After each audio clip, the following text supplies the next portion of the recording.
बाला साहेब ठाकरे की जयंती पर महाराष्ट्र में आज उद्धव ठाकरे ने पीएम मोदी पर इवेंट वाला तंज कसा, लेकिन बीजेपी कह रही है कि हिंदू हृदय सम्राट का राम स्वप्न पूर्ण हुआ है। सवाल यही है कि बाला साहेब के लिए राम क्या थे और बाला साहेब की विरासत की इस जंग में कौन किस पर भारी पड़ रहा है। आपको दिखाते हैं सवाल पब्लिक का की चौथी एक्सक्लूसिव रिपोर्ट।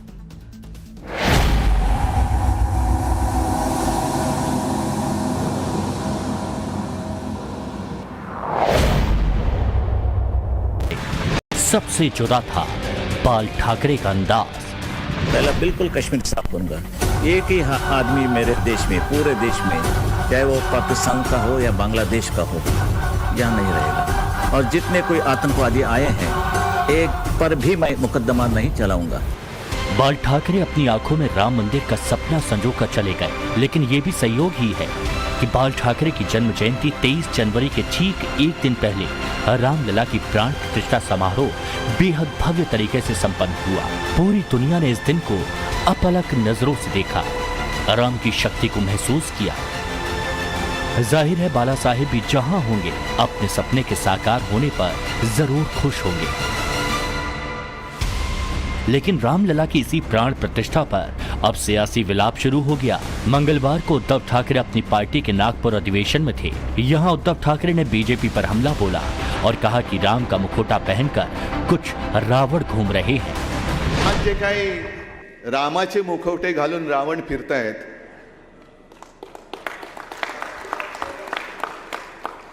त्यांचे मुखवटे फाडायचे। काल सगळे अंधभक्त तिकडे जमले होते, पण कोणीतरी एकाने आपल्या पंतप्रधानांची बरोबरी, म्हणजे आजचे शिवाजी महाराज म्हणजे आमचे पंतप्रधान, अजिबात नाही, त्रिवार नाही। जर छत्रपती शिवाजी महाराज जन्माला आले नसते तर आज राम मंदिर उभं राहू शकलं नसतं।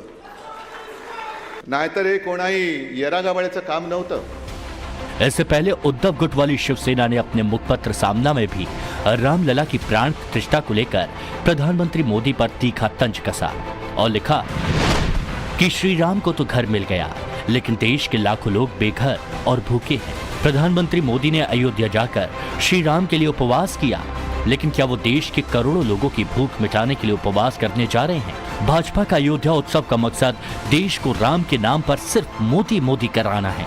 आज हमारे देश से सत्य और नैतिकता समाप्त हो चुकी है और देशभक्ति के गोवर्धन को अपनी उंगली पर धारण करने के लिए शिवसेना प्रमुख नहीं है। शिवसेना कह रही है कि बाला साहिब होते तो जंगल राज में आग लगा देते। पूरा देश राममय हुआ है,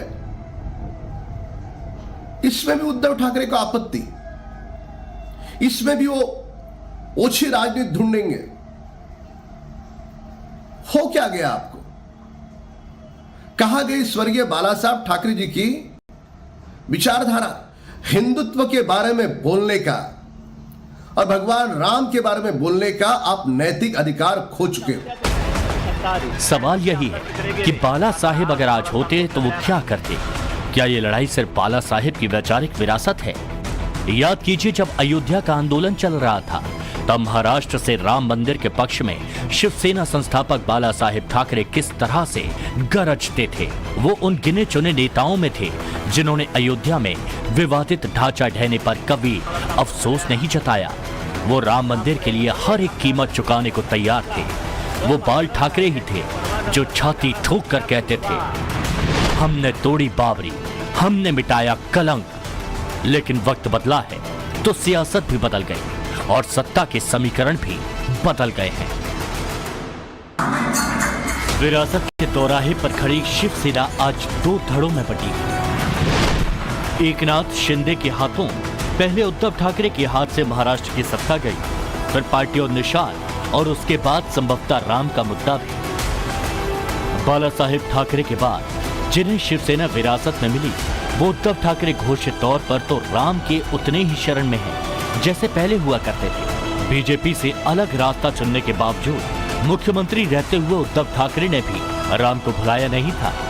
लेकिन राम आंदोलन से बड़ी हुई बीजेपी से जब उद्धव ठाकरे की राह अलग हुई तो खुद ब खुद ये आरोप चस्पा होता गया कि उद्धव ने सत्ता के लिए राम की राह से समझौता किया है और अब जमीनी राजनीति की हकीकत उद्धव ठाकरे को उस कैंप में ले आई है जहां से कभी किसी न किसी बहाने से अयोध्या के राम मंदिर आंदोलन का विरोध हुआ था। उद्धव आज उस कांग्रेस और एनसीपी के साथ हैं जिनके बाला साहेब धुर विरोधी हुआ करते थे। मेरी शिवसेना की कांग्रेस नहीं होना दूंगा, नहीं, कभी नहीं। और मुझे जब ये मालूम होगा कि हो रही है तो I will close my shop. अलग हो जाएंगे, हाँ? अलग हो जाएंगे उनसे। अलग नहीं चाहिए। शिवसेना चुनाव नहीं लड़ेगी। जाओ, कहां जाएंगे लोग, कहां जाएंगे? हालांकि ये भी सच है कि सियासत में स्थायी तौर पर कोई दोस्त या दुश्मन नहीं होता, लेकिन सवाल तो उठेगा ही, क्या उद्धव ने बाला साहेब की हार्ड हिंदुत्व वाली उस लाइन से समझौता कर लिया है जिसके कारण बाल ठाकरे को हिंदू हृदय सम्राट कहा जाता है?